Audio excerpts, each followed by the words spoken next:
문재인 대통령의 친서를 들고 간 대북 특사단이 평양에서 북측과 공식 면담을 가졌습니다. 네, 오전에 리선권 조평통위원장, 김영철 통일전선부장과 환담을 한 뒤 공식 면담을 위해 이동했다고 특사단이 전했는데요.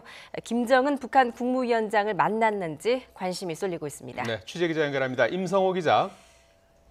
네, 청와대 춘충환입니다. 네, 특사단이 오늘 하루 방북해서 이제 귀한 시점이 다가오는데요. 아직 김정은 위원장 면담했는지는 확인이 되지 않고 있습니까?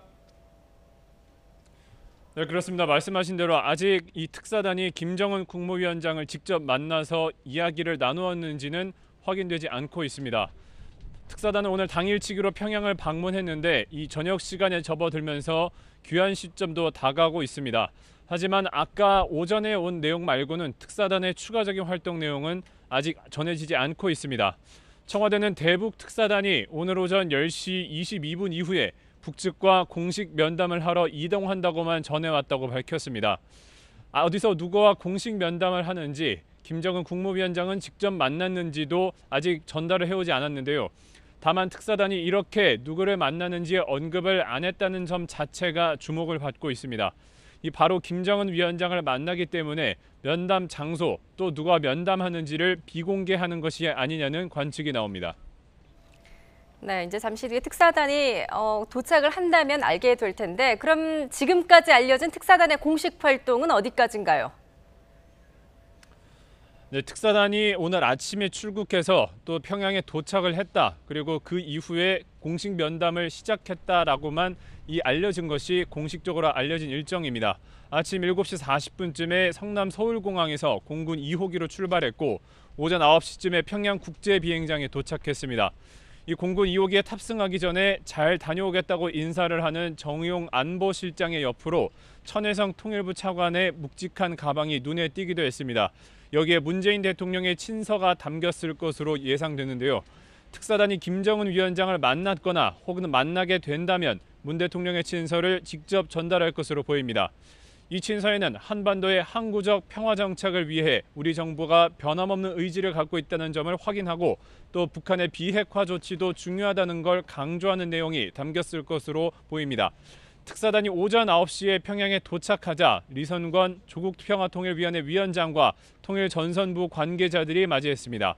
또 9시 33분쯤 평양 고려호텔에 도착해서는 김영철 통일전선부장의 영접도 받았습니다. 이어서 특사단은 김영철 부장, 또 리선권 조평통위원장과 환담했는데요. 김영철 부장은 환담 도중에 자리를 옮겼고 그 이유는 확인되지 않았습니다. 자, 오늘 특사단이 북한에서 논의한 핵심 의제는 역시 남북정상회담 일정을 확정하는 일일 텐데요.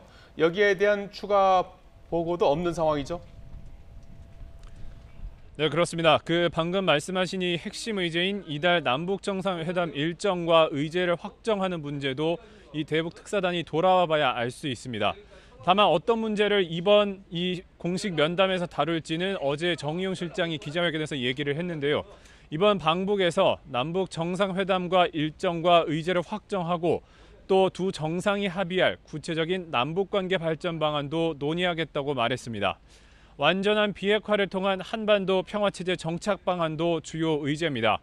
문재인 대통령이 그동안 한반도 비핵화와 평화체제는 함께 구축해야 하는 것이라고 강조해 왔는데요. 이를 반영하듯 특사단도 이 북미 간 입장차가 여전한 종전선언을 올해 안에 성사시키기 위한 방안을 북측과 조율할 계획입니다. 특사단은 서울로 돌아오는 비행기에 탑승하기 전에 이 팩스를 통해서 마무리 현장 보고를 할 것으로 보입니다. 오늘 김 위원장을 특사단이 만났을지 또 만났다면 얼마나 오래 면담을 했을지가 특사단의 방북 성과를 예측하고 또 기대하는 기준점이 될 전망입니다. 지금까지 청와대 춘추관에서 YTN 임성호입니다.